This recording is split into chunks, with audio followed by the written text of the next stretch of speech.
Mengapa kita sering jatuh cinta pada seseorang yang justru tidak baik untuk kita? Pertanyaan ini sederhana, tapi jawabannya bisa sangat rumit.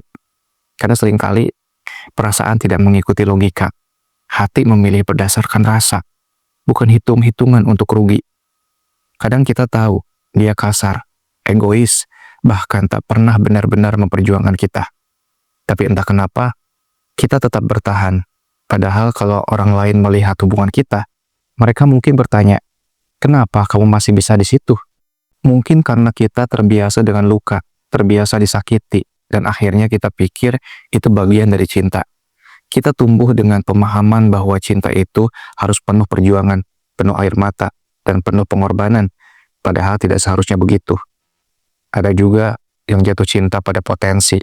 Kita mencintai bayangan tentang siapa dia bisa jadi di masa depan, bukan siapa dia sebenarnya sekarang. Kita lihat dia bisa berubah, bisa menjadi baik, bisa menyayangi kita seperti yang kita harapkan. Padahal perubahan itu bukan tugas kita. Sering juga kita salah paham tentang cinta. Kita pikir cinta itu cukup untuk membenarkan semuanya. Kita pikir selama kita mencintai seseorang, kita bisa mentoleransi semua hal buruknya. Tapi cinta bukan alasan untuk terus bertahan dalam hubungan yang menyakiti. Realitanya, banyak orang jatuh cinta karena rasa butuh, bukan rasa cukup. Kita takut sendiri, takut kesepian, takut ditinggalkan. Jadi walaupun dia menyakiti kita, kita tetap memilih bertahan. Karena lebih baik bersama orang yang salah daripada sendiri. Begitu pikir kita. Terkadang kita juga punya luka lama yang belum sembuh. Kita punya trauma masa kecil atau luka dari hubungan sebelumnya yang membuat kita tertarik pada orang yang salah. Bukan karena dia baik, tapi karena dia familiar. Kita salah mengira rasa familiar itu cinta. Dan lucunya, yang baik justru sering kita tolak. Yang tulus kita abaikan. Kita bilang gak ada chemistry.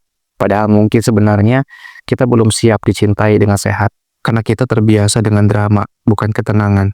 Orang yang baik seringkali terasa membosankan. Padahal yang membosankan itu bukan dia, tapi kita yang belum selesai dengan luka. Kita butuh sesuatu yang mengguncang, yang membuat kita merasa hidup, walaupun itu menyakitkan. Kita sering terjebak dalam siklus ini berulang kali. Ketemu orang toksik, jatuh cinta, disakiti, patah hati, lalu ketemu orang toksik lagi. Seolah kita sedang menjalani pola yang sama, hanya dengan wajah yang berbeda.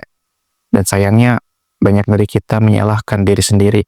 Kita berpikir kita kurang baik, kurang menarik, atau kurang pantas dicintai dengan benar. Padahal, kita hanya belum belajar bagaimana mencintai diri sendiri terlebih dulu.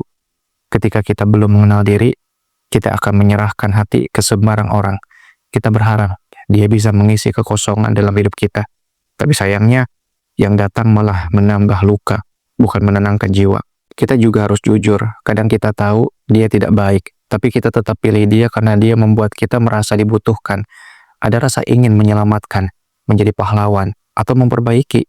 Kita jadi rela mengorbankan diri demi hubungan yang tak sehat. Hubungan seperti itu menyedihkan. Kita tahu harus pergi, tapi tidak bisa. Kita tahu dia tidak mencintai kita dengan benar, tapi kita terus bertahan. Karena harapan itu seperti candu. Kita berharap suatu hari ia akan berubah dan menyadari nilai kita. Namun waktu terus berjalan. Dan tanpa sadar, kita kehilangan banyak hal. Kehilangan harga diri, kehilangan energi, kehilangan kesempatan untuk dicintai oleh orang yang lebih layak. Semua demi seseorang yang bahkan tidak memperjuangkan kita. Cinta yang sehat itu tidak membuat kita merasa tidak cukup. Cinta yang sehat itu membuat kita mempertanyakan harga diri sendiri. Cinta yang sehat menenangkan, bukan melelahkan. Tapi untuk sampai ke sana, kita harus belajar melepaskan yang tidak sehat terlebih dahulu. Penting untuk kita sadari bahwa cinta bukan soal siapa yang bisa membuat jantung berdebar, tapi siapa yang membuat hati tenang. Cinta bukan soal drama, tapi soal rasa aman.